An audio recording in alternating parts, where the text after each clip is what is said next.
আসসালামু আলাইকুম প্রিয় এমপিভুক্ত শিক্ষক কর্মচারীবৃন্দ। অবশেষে উৎসব ভাতার সম্মতিপত্র প্রকাশ করা হলো। এখন বাদ রইল প্রজ্ঞাপনের, খুব শীঘ্রই সেটিও প্রকাশ করা হবে। প্রিয় ভিউয়ার্স, আজকে জানতে পারবেন যে চিঠিতে কি রয়েছে এবং কেন কর্মচারীদের ভাতা বৃদ্ধি করা হবে না সে বিষয়ে জানতে পারবেন। আর শিক্ষকরা এই ঈদে পাবেন কিনা এবং কবে থেকে এই ভাতা কার্যকর হবে সে বিষয়টিও জানতে পারবেন। তাই ভিডিওটি মনোযোগ সহকারে দেখার জন্য অনুরোধ রইল। প্রিয় ভিউয়ার্স, এখানে একটি বিষয় যেটি কয়েকদিন ধরেই ধোঁয়াশা অর্থাৎ বিভিন্ন ধরনের জল্পনা কল্পনা বিভিন্ন বিতর্কের সৃষ্টি হচ্ছিল যে আসলে ভাতা কি শুধু শিক্ষকদের বাড়বে নাকি কর্মচারীদের বাড়বে। তো সেই বিষয়টি আজকে চিঠির মাধ্যমে নিশ্চিত হওয়া গেল। চিঠিতে বলা হয়েছে, শিক্ষা মন্ত্রণালয়ের আওতাধীন মাধ্যমিক ও উচ্চশিক্ষা বিভাগ এবং কারিগরি মাদ্রাসা বিভাগে কর্মরত এমপিভুক্ত শিক্ষকদের উৎসব ভাতা বৃদ্ধি করা হয়েছে। 4টি শর্তে তাদের ভাতা বৃদ্ধি করা হয়েছে। উৎসব ভাতা বৃদ্ধি সংক্রান্ত সম্মতিপত্র জারি করেছে অর্থ মন্ত্রণালয়। এর ফলে আসন্ন ঈদুল আজহায় মূল বেতনের 50% উৎসব ভাতা পাবেন তারা। তবে কর্মচারীদের উৎসব ভাতা বৃদ্ধি করা হয়নি। সোমবার অর্থ মন্ত্রণালয়ের প্রবিধি শাখার উপসচিব মোসাম্মদ শরীফুন্নেছা স্বাক্ষরিত এক সম্মতিপত্র থেকে এ তথ্য জানা গেছে।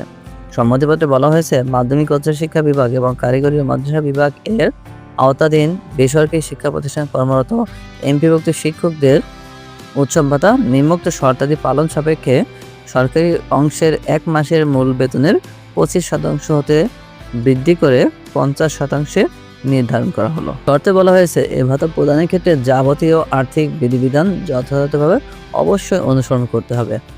এ ভাতা সংক্রান্ত ব্যয়ে ভবিষ্যতে কোনো অনিয়ম দেখা দিলে বিল পরিশোধকারী কর্তৃপক্ষ উক্ত অনিয়মের জন্য দায়ী থাকবেন।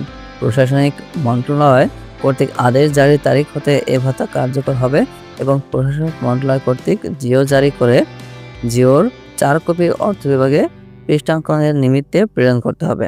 সম্মতিপত্রে আরও বলা হয়েছে, মাধ্যমিক ও উচ্চশিক্ষা বিভাগ এবং কারিগরি মাদ্রাসা শিক্ষা বিভাগ এর আওতাধীন বেসরকারি শিক্ষা প্রতিষ্ঠানে কর্মরত এমপিভুক্ত কর্মচারীগণ উৎসব ভাতার হার বিদ্যমান 50% বহাল থাকবে।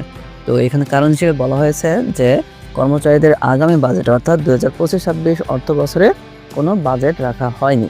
এর জন্য একটি বিতর্কের সৃষ্টি হবে এবং একটি সংকটের সৃষ্টি হবে, অর্থাৎ আইনি জটিলতা পড়ার কারণে তারা এবছর আর ভাতা বৃদ্ধি করেনি।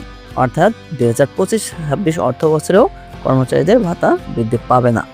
তো এইখানে একটি বৈষম্যের আবারও শিকার হলো, কারণ যখন 2004 সালে উৎসব ভাতা প্রদান করা হয় তখন শিক্ষকদের 25% এবং কর্মচারীদের 50% দেওয়া হতো, কারণ কর্মচারীদের বেতন কম, শিক্ষকদের বেতন বেশি। তো এই বেশি বেতনের কারণে তাদের একটি সমতা আনার জন্য একটি মানানসই উৎসব ভাতা প্রদানের জন্য কিন্তু কর্মচারীদের 50% দেওয়া হয়েছিল আর শিক্ষকদের 25% দেওয়া হতো। কিন্তু এখন শিক্ষকদের 50% করে যে সমতার কথা বলা হচ্ছে যে শিক্ষকদেরও 50 থাকবে, কর্মচারীদের 50 থাকবে।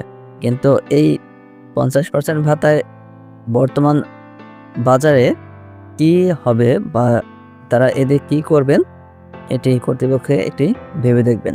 কারণ আর যেহেতু বর্তমান সময়ের সাপেক্ষে শিক্ষকদের 50% করা হলে সেই হিসেবে কর্মচারীদের কিছুটা বৃদ্ধি করা প্রয়োজন ছিল বলে মনে করি। প্রিয় ভিউয়ার্স, পরবর্তী আপডেটের জন্য অবশ্যই চ্যানেলটি সাবস্ক্রাইব করে পাশে থাকার অনুরোধ রইল।